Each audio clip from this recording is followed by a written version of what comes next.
Hello and welcome to the third installment in PMG's ongoing series for this fall semester in 2020, focusing on careers and technical trades.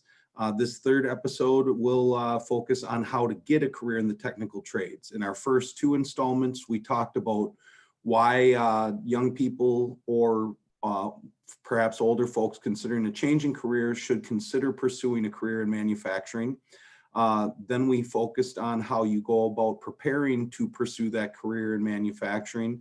Today's episode assumes you've done all those things. So what do you do to actually go out and get that career in the technical trades?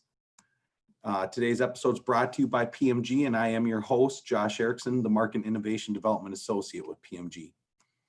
Now, it seems simple, right? I've decided on a career I'd like. I've taken the steps I need to train and educate for that career. Now I want to get it. But those of us out here currently in the job market, especially some of those folks that have been recently trying to get a new job or change jobs or have found themselves laid off from COVID, know it's not that simple. As a matter of fact, one recent collaboration between Glassdoor and Indeed and a couple of the other large national online resume resources found that depending on exactly whose numbers you take as being more accurate, the typical job seeker in America right now is having to submit somewhere between 50 and 100 applications for every job that they get. So that means regardless of the position, regardless of the industry, regardless of your geographic location, you have some work ahead of you. So we want to make sure that you're going about taking those opportunities that you do get and making the most of them. So what we're going to focus on today and how you go about getting that career that you're chasing is the research that goes into kind of the pre-application process. We're going to focus a little bit on some things that you can highlight in your resume to give yourself the best chance. Some things that you can do and focus on in the interview, same way for careers in technical trades.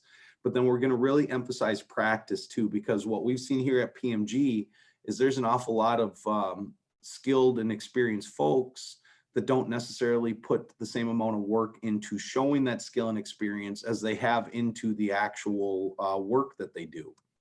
Now, as I said, this episode is brought to you by PMG. PMG is a national manufacturing services firm that deploys highly skilled tradesmen to manufacturers across the U.S. to resolve production gaps and backlogs. What that mouthful really means is we're the smoke jumpers of manufacturing. If there is somebody making something in America today, we have tradesmen that work for us that can help them put out their production fires. So it means we know a thing or two about the technical trades. We know a thing or two about how the best of the best help themselves stand out from the rest in the trades, and we want to share that with you. Now, the first thing I always start with is research. Regardless of what your job is and how you do it, there's some pre-work that can go into any work you do that will help the work you do be better. So when it comes to research in your job search, go ahead and say that 3 times fast. There's a couple things you should really focus on in that research. One, you're trying to ascertain, is the company that you are considering applying with or that you've applied with a fit for you? Do they have the kind of work to offer that's the kind of work you want to do? Do they do that work in a way that resonates with you? Simple things like, is the commute a fit for your schedule? Is the pay what you're looking for? But more complex things too, like, does this company give you the opportunity to be active in your community if that's something that's important to you? Does this company give you the opportunity to grow your knowledge or your skills? And you should be looking at that with another eye as to, are you a fit for them? Whether we're honest with ourselves or not, we all are the best judges of our own character and skill sets. And if an application or a job description is really specific in what they're looking for, and you know that you don't check a lot of those boxes, you may not be applying for the best job for you to start off on the right foot. Now, most of this research can be done online. We live in the day and age of the internet. It's not 20 years ago. Most companies have caught up to the fact that the World Wide Web is not a fad, and they have some pretty established websites. You can find out an awful lot about them and what they do and how they do it without ever having to leave your house. And just so you know, there are plenty of ways that you can be anonymous. I promise you, these companies are doing their digging on you. If you've gone through the initial application process, do your digging on them. Don't feel obligated to have to leave a signed comment or name on every page you're on either. Now, as far as where you can research, like I said, the internet's your friend. We live in the day and age of the internet. It is pervasive. It's in our pockets on our phones. Our kids are now all homeschooling with it. You can do your own schooling too. Almost every company that's out there has a website. Some of them are good, some of them are bad, most are somewhere in between. But that is always your first place to start. Check out their mission statements. Check out their About Us page. If they have investor reports or shareholder statements, dig into those. Most companies, whether they're very active or not, are going to have some kind of a social media platform presence on a platform too. Maybe it'll be all of them, maybe it'll be some, but LinkedIn, Twitter, Instagram all have large business components. But even in some of the more social networks like Facebook and TikTok, we're starting to see a lot of business be done on those platforms. And so you can find out a lot. And because of those active comment sections, you can often kind of get a peek behind the green curtain too, that a typical company website that's a little more closely managed and a little bit harder for outside input won't always be able to show you. And then there are lots of online clearinghouses, review platforms, a million different comment threads in Reddit. You are only limited by the amount of information you can find, by the amount of time you're willing to spend searching for it. But some of the best clearinghouses that are out there, Indeed, Monster, Glassdoor, LinkedIn, don't only just connect you to job postings, but they do a lot of market and industry research too that'll be beneficial to you. And some of that's going to be focused on the company more than on the position. So get out there, click around. You can even start by Googling, how do I research a fabrication company? How do I research an HVAC company for employment consideration? And you'll find some real good tips and tricks as far as kind of how you search, how you phrase, et cetera, to make the right resources come up for you at the right time. Now, we talked about where to research, but what are you actually researching? Because what you're really trying to find out in this research is not just what companies say about themselves, but what others are saying about them. And being able to expose yourself to some materials that might help you come to a better opinion of what you think about that company. Video tours to get a feel for environment and the type of tools you'll be using and the type of situation you'll be working in. Or like I said, taking a look at those social media networks can help you pull the level of engagement that company has with their community or their workforce beyond the day-to-day work. But there are some pretty specific topics you can be digging in while looking for some of this general feedback as well. When you're researching the background on the company that you're looking at specifically, the field or the industry that company works in, and then the other competitor companies that are in that industry, what you're really looking for is the company you're considering employment with, what makes them special compared to the rest, or vice versa, what makes the rest seem to stand out beyond them. And don't necessarily think if you're coming into someone that's playing catch up that automatically makes it a bad job. If it's a company that's new on the scene or that's trying to make some changes and gain some ground, that could potentially mean, especially if you're an innovative person, that you're coming into a company that's going to provide you a lot of opportunity to be able to grow and advance as well, if you can help them grow and advance. Dig into the financial health of a company too. If you find a company that looks like a great place to work and is going to give you great work to do, that's not going to help you very much if you're only employed there for less than a year before they're no longer solvent or they change hands. So as I said earlier, investor reports, stockholder statements, general industry financial rags. Again, if you're willing to spend a little bit of time and scroll beyond the first 10 things that come up on Google, you can find out an awful lot about a company when it comes to their new products that they've recently released or that they're planning to release, their standard kind of old faithful lines, different risks that company has for exposure now, projected revenue growth, past revenue growth. lots and lots of things that you don't have to necessarily be a financial expert or a market analyst to be able to at least give you a good feel for whether this is a company that is expanding, retracting, or holding steady. And then again, especially on those social media platforms, community interaction.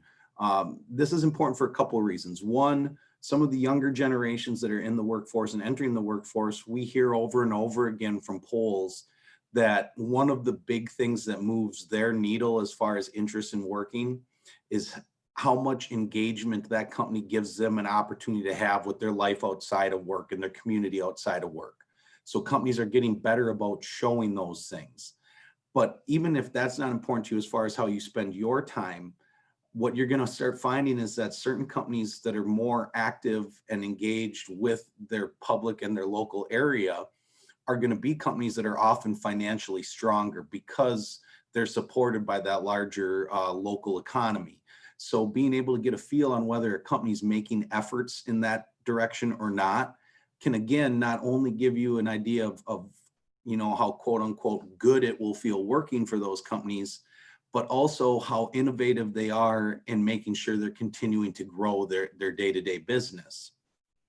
And then also some of these online platforms, especially things like LinkedIn, will give you excellent access to past and current employees.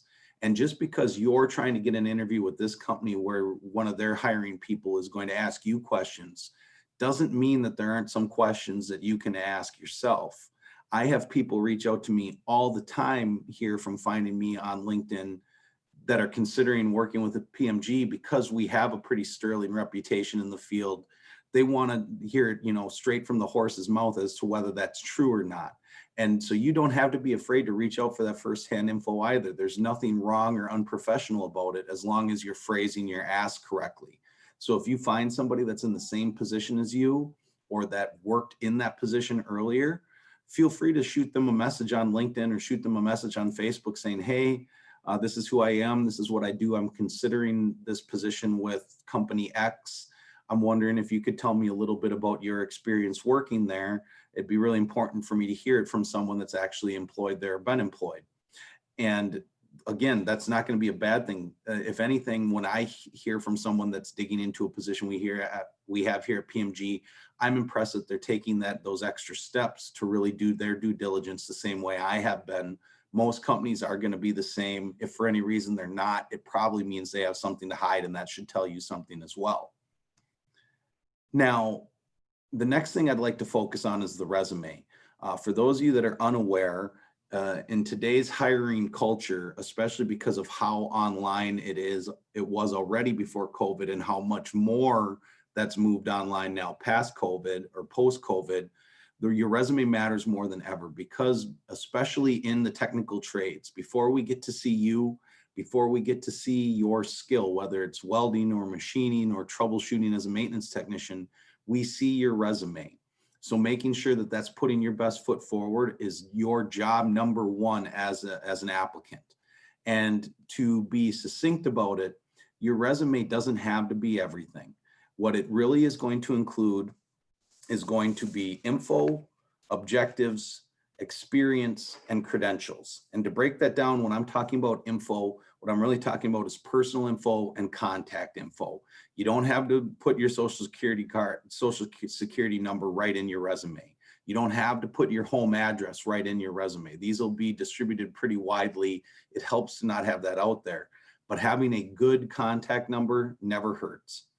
Your objective is important. You don't have to put out a mission statement or a full cover letter on a typical resume today, but you do need to be clear on what you're applying for, because one of the things that hiring managers and recruiters hate the most is getting a generalized resume.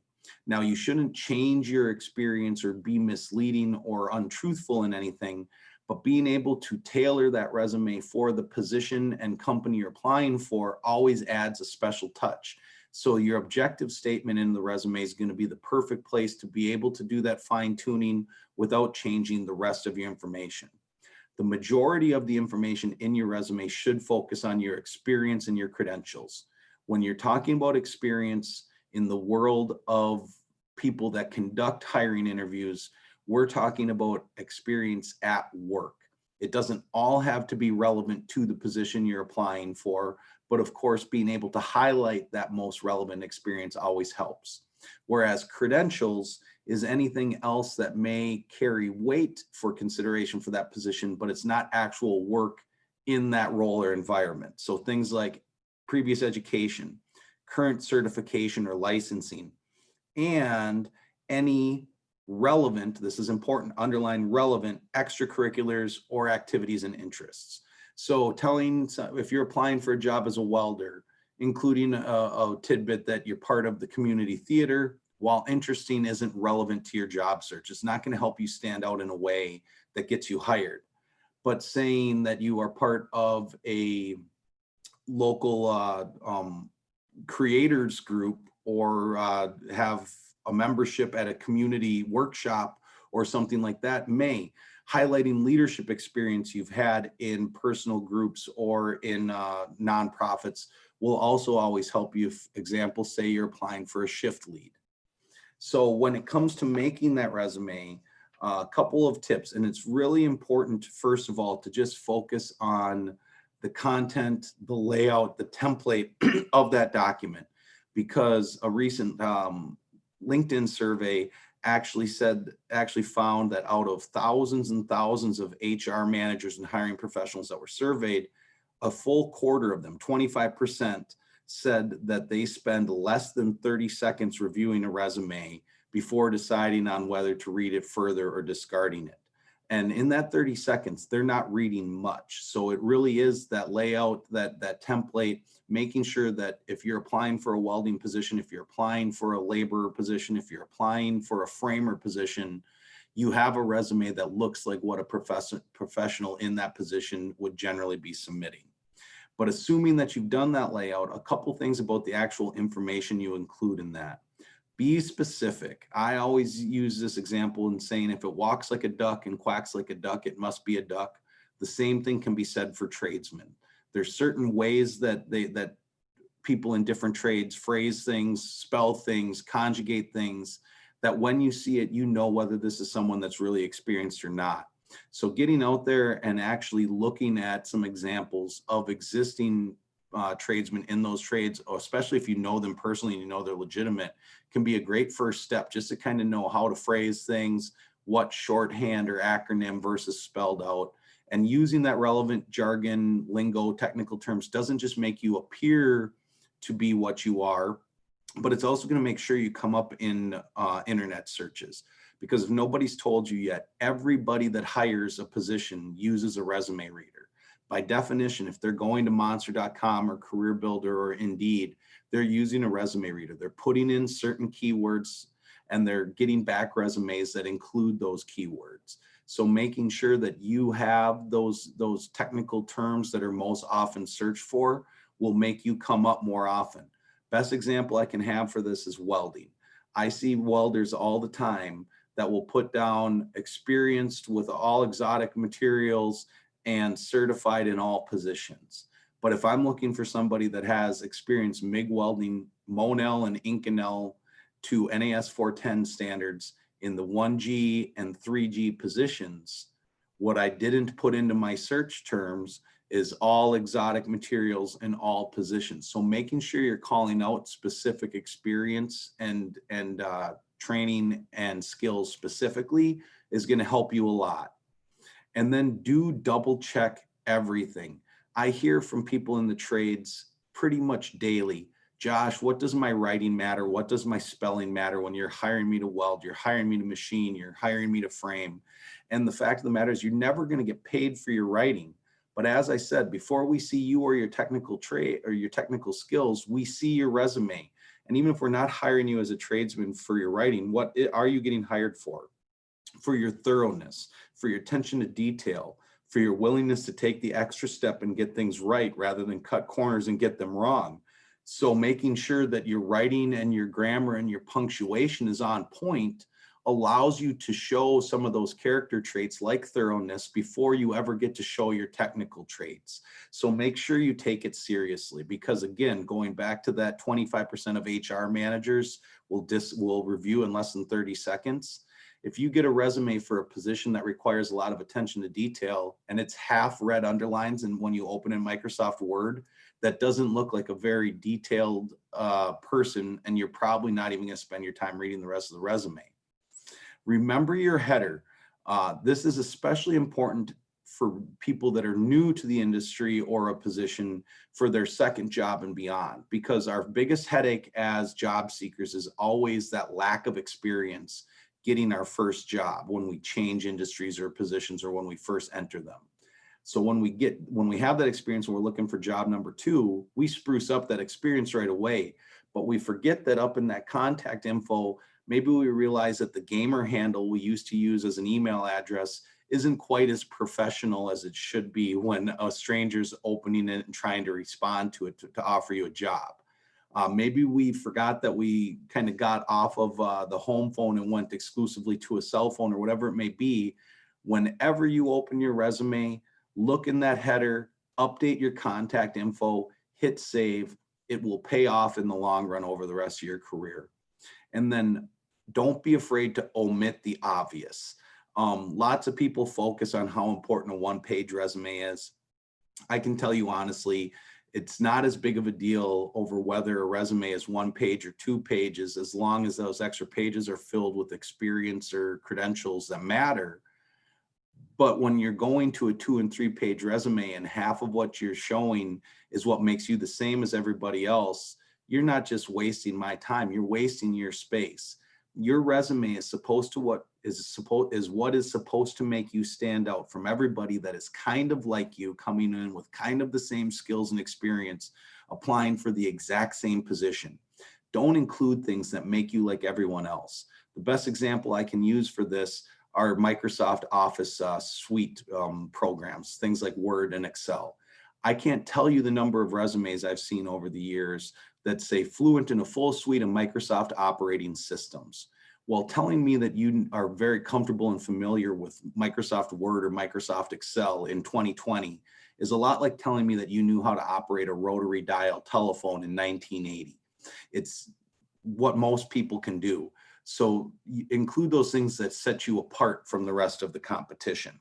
And another thing for early entries into this field, coming out of technical programs or that have kind of personal project work behind them, if you don't have a lot of relevant previous experience to show, really make sure you're highlighting your project work, because that might be your best examples, apples to apple type examples. So if you're trying to get a job as a machinist and you just finished up a NIMS certified machining program somewhere, and your widget turned out great and you can really speak to the machining and setup and inspection process on that, go ahead and have your significant other or a classmate or an instructor film you do a 1 or 2 minute synopsis on that when you can speak to it professionally and it looks good. Put a hyperlink to that project right into your resume. And then when someone's talking to you and they say, well, you know, your character over the phone is fantastic, your references are glowing, but this lack of experience, then you can take control of that pushback. It may or may not be enough, but the fact that you have that ability to pivot will impress people looking to hire, I promise you. Now, as far as why resumes matter, a couple numbers I want you to consider. This comes from a career builder survey of HR managers. And what they found is there are a couple things that are more likely, a handful of things I should say, that are more likely than others to make an HR manager discard a resume. More than 3 out of 4 HR managers, when they get a resume with writing errors, they discard it automatically.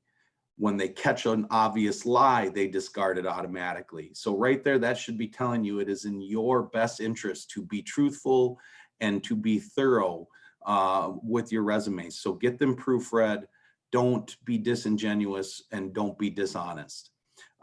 You can see that 18%, so still close to 2 out of 10, are discarding them just for being too generic. They're not inaccurate, they're not unprofessional, they're just not personal. So make sure that you're fine tuning that touch in that objective page, again, will help you.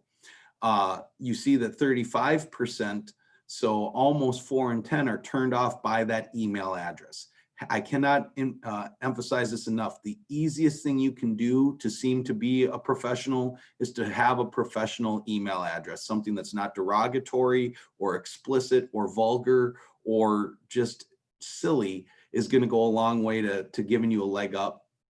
And then again, that formatting and that overall templating, 25% will just not even deal with that resume. So none of this is even about the content of the resume. It's just about how it's presented. So putting work into that will help you a lot. And then to speak specifically on references, a lot of people like to include their references in their resumes. I'm going to encourage most of you listening to this to not do that for a number of reasons. One, again, because of those automatic resume readers and databases, a lot of times false contact info can get put into systems associated with those references rather than with you. Or if there's a less than reputable organization out there pulling some of those resumes, those numbers and names and sometimes addresses that I've seen can actually lead to identity theft.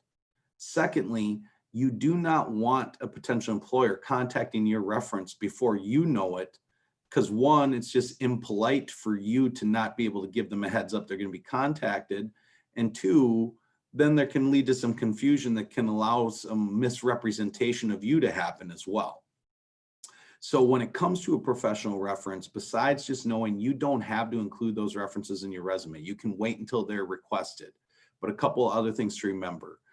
Most of us, when we give professional references, want to give the people that have the best things to say about us. And those are generally the people that know us best. But regardless of how good the things that your former high school coaches or significant others or pastors or college teachers have to say about you, regardless of even if most of those things happen to be true, they're not necessarily relevant to me as an employer. A truly professional reference is not just somebody you've worked with. It's not just somebody you know. It's somebody you've worked for.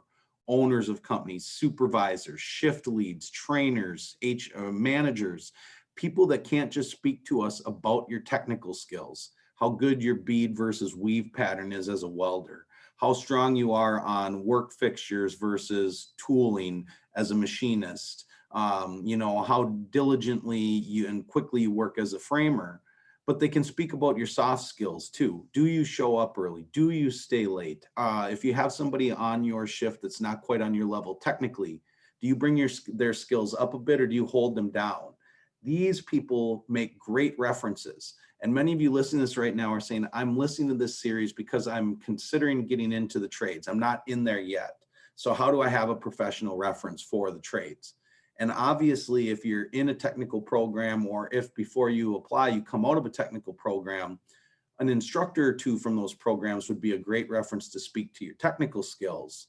But even if you haven't worked in the same position that you're applying for before, even if you've worked in a totally different industry, if you've worked somewhere and you have those types of positions, supervisors and trainers and leads and managers that can speak to your soft skills and your employability skills, they're still a great reference, even if they can't tell us much about your technical skills. So when you have people that can say those things about you from those positions, make sure you have good contact info for them. Build that bench intentionally. So when you have that person say, hey, I really appreciate, what you've done for me in my professional development. I really appreciate how you speak about me when you talk about my professional skills. I would like to use you as a reference. What's the best contact info for me to use for that? And then when you do supply that information, give them a heads up too, because I'm coming to you today from Minnesota. And let's say you're living somewhere else and you've applied for a job with PMG. If they don't know that a number from Minnesota might be calling them to talk about you, they're going to just think we're another telemarketer, collection agency, or whatever it may be, and not answer that phone. And no matter how good your reference is, they're not giving you any help if they're not picking up the phone when a hiring manager calls. Now, assuming your resume has been great and your application went well and you get through to an interview, there are a couple really important things to focus on with that too. First of all, be punctual. There is nothing that derails an interview for a job you could be great at faster than being late for it, especially in the day and age of the phone or video interview where the commute is a lot more predictable. Assuming you do show up on time, be professional, both in your conduct in your dress, etc. Be poised. We're all nervous when we actually care about the outcome of something. And you don't have to worry about not looking nervous, but don't let that make you look unprepared. So keep your cool. And part of what's going to allow you to keep that cool is by actually, in fact, being prepared when you come in. So a couple tips for interviews. First of all, this is an interview. It is not an interrogation. Anybody on the recruiting side of the phone, like myself, is a professional phone conversationalist. We're going to dominate that conversation. I can promise you that. But it should be a conversation, a two-way exchange of information. If you're not getting the opportunity to ask your questions and raise your hand, that should be one of the first and biggest red flags you get about a company. But assuming that you're applying with a good company and you get those opportunities to ask those questions, that research we talked about earlier is very important, because it's better to have asked that question earlier and know the answer to make a decision than get a month or less into a job and say, man, I really wish I'd have known this.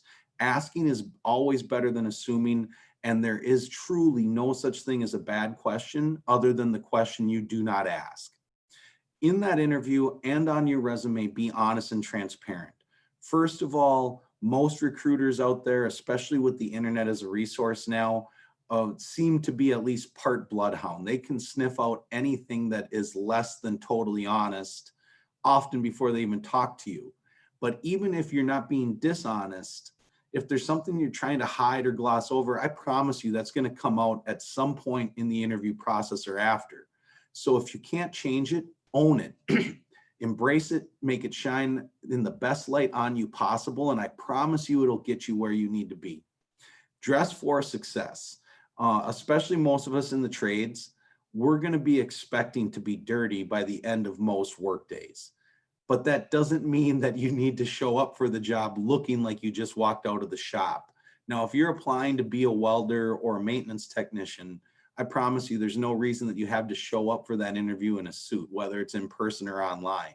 But showing up clean and put together and looking like you put a little bit of effort into being ready and presentable for this interview goes a long way to showing how seriously you take it.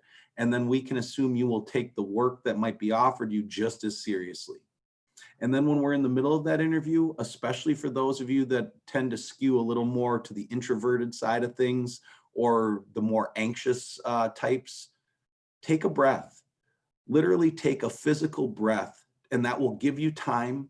It will give you oxygen, and it'll allow your brain to get itself wrapped around a question or to rephrase an answer so that you sound a little more assured and a little more confident in how you deliver that answer.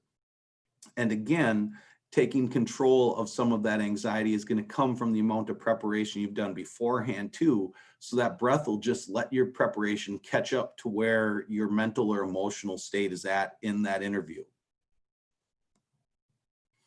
Now, practice is going to be the big thing that you have to do with this. If you've dialed your resume in right, if you know what to do in an interview, the things that you do the most to be prepared in that interview are going to be the things that really set you apart. And so what you can focus practicing on while applying for jobs waiting to get to the interview stage is going to be knowledge, skills, tools, and materials. Now, as far as knowledge, we're talking about general knowledge of the company or industry or competition that you're applying for. What do you know about that company? What do you know about their competitors? What do you know about that industry? Is there a lot of competition or is there a little? Is it one that generally requires X type of certification or Y? Whether you have that or not, being able to speak to that knowledge will already have you come off as more professional. But then it's also going to really let you show your true understanding of your craft or your trade beyond just what you know the job application said they were looking for. So going back and re-reviewing the academic materials you got in your technical programs, taking the time to dig into some online blogs or different trade rags or industry periodicals, so that you can speak to some things that are a little bit bigger and broader than that company or that job, is going to really make you come off as a more fully rounded professional rather than just an applicant for another job. Being able to pursue your career as a career rather than a job is going to change how you look at your career, and being able to articulate that difference in perception is going to change how others look at you in that career. Now, skills, these are the things that most of us in the trades focus on the most. So it is what should be the most polished up. But especially when we've been out of our programs or out of the industry for a while, some skills that get used less than others can get a little bit rusty. So really make sure that you're putting the best polish on all of those skills to make sure you can shine. Because especially in the trades, if you have an in-person interview, you're going to more often than not be given an opportunity to demonstrate some of that, some of those skills. Or even if it's an online interview, you can go ahead and expect the test to be ready to prove what you can do. If you're a machinist and you're being considered for employment at PMG, before we ever even get to the phone interview period, you're going to get a personality assessment. You're going to get an assessment for CNC mill and CNC lathe. You're going to get an assessment for G&M code understanding and GD&T capabilities. So making sure that you are polished up on that academic and technical knowledge, and that you have it as sharp as possible, is going to really give you the best opportunity to show the best skill. And then when you're in the middle of that, so if you're a welder and you're to the point where all you have to do is pass a weld test and you're hired, don't rush. It's better to get it done and get it right. You know, or don't worry about getting it done, worry about getting it right, and it'll be done when it's done. So take as long as you need to do it right. And then again, that's going to show the best reflection of your work. Now, as far as the tools, especially those of you that are recent graduates, nobody's expecting you to come in with a tool chest that is as extensive and expensive as somebody that's been in that position or that trade for 25 or 30 years. But, you know, going back to that old, if it walks like a duck and quacks like a duck, it must be a duck. If you're in the trades, that normally means you have tools. So if you can truly use those tools, you will have them. That's how most of us feel about tradesmen. So at least having that basic set, it doesn't have to be the most high end. It doesn't have to be the most extensive or elaborate, but having those basic essentials from the beginning is going to go a long way, and having them with you. So if you do get a surprise skills test thrown at you, the ability to just say, oh, I have that in the truck, let me go grab it. And yeah, I can do that for you right now. Half the time you're going to get the job right there without ever even having to go through, just having been prepared for that, because professionals are prepared. I'm a tradesman myself. I've spent close to a quarter century making things and fixing things around this country. And I can tell you, I come from the background that it's better to have and not need than need and not have. And every single tradesman worth their salt that I've ever worked with comes from that same background. Most of our technicians, when they travel, are told they need to bring a small handbag of their most typically used hand and power tools. And almost every single one of our techs ends up traveling with a job box or a knack box or the entire trunk full, because they operate from this perspective. And then know what you need if possible. If you get offered an interview, especially if it's on site, it's okay to ask ahead of time about what tools you need when you schedule that. Yeah, I'm available this day and this day in the morning and this day in the afternoon. If I come in, are there any tools or equipment I should bring with me to be prepared for this? It's an easy, innocuous answer. It's going to show a little bit of extra forethought on your end, and it's going to make sure that you don't get caught without having what you need when you get there. And then again, practicing that whole process. You've listened to my feedback on resumes. You've read some of the articles online. You've really polished yours up and put a lot of work into it. Get some feedback on it. Go to your career services at your technical school or community college. Go to one of the resources in a local Facebook tradesmen's group. Go to some of the people you know personally and have them take a look at it, or reach out to advocates for the industry like PMG. We're happy to give resume feedback to anybody looking to get in this industry before they actually start floating those resumes, and we're not the only one. Mock interview. It limits anxiety, it improves your answers. You can even Google typical interview questions for welders, for maintenance technicians, for engineers, for forklift operators. It doesn't matter. You can find these and then sit down with your parents, sit down with your wife, sit down with one of your classmates, and actually take an hour to do these mock interviews and ask a series of questions that they don't know you're going to ask, and see what they have for answers, and then give them your honest feedback on what you thought those answers were, or ask the person that you're answering for that feedback. The more you do this, the more comfortable you'll be when it's for real. And everything we've talked about in this, that's what this is for. Practice makes perfect. Those of us that played sports in high school or college have always heard you play like you practice. Well, get out there and do the practicing now so that you're giving yourself the best opportunity to shine. Because if you do that, you're probably going to get the job. And if you want more access to more information like this that can help you continue to practice for these interviews and applications that will help you continue to start polishing and honing up your skills and your knowledge and your craft, get out there and network. You can start with PMG. We have a lot of opportunities to do that. If you go to our website, pmgservices.com, we have free links to webinars like these that you can play back on demand on your schedule. We have links to blogs that we do weekly. We have a YouTube page where you can hear from some of our technicians. We even pull all this information together in a monthly newsletter. Reach out to other companies, reach out to other industry organizations, reach out to other individuals. Those of us on the PMG Retool team are all available on LinkedIn, and we'd be very happy to connect with you and let you start building your professional networks so that you can take advantage of the resources we have to prepare your way into manufacturing. And again, thank you very much for your interest in manufacturing and specifically in the technical trades in general. Thank you for your time today. Check us out at pmgservices.com. If you would like to see the previous 2 installments of this webinar series, they are available in the top right-hand corner of that page just by clicking on the webinar link and then scrolling down.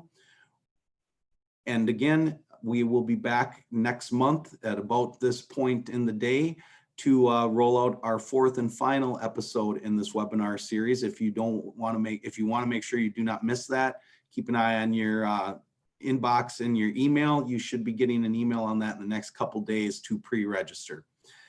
Thanks again. Good luck on your path into manufacturing and have a great day. This is Josh Erickson for PMG.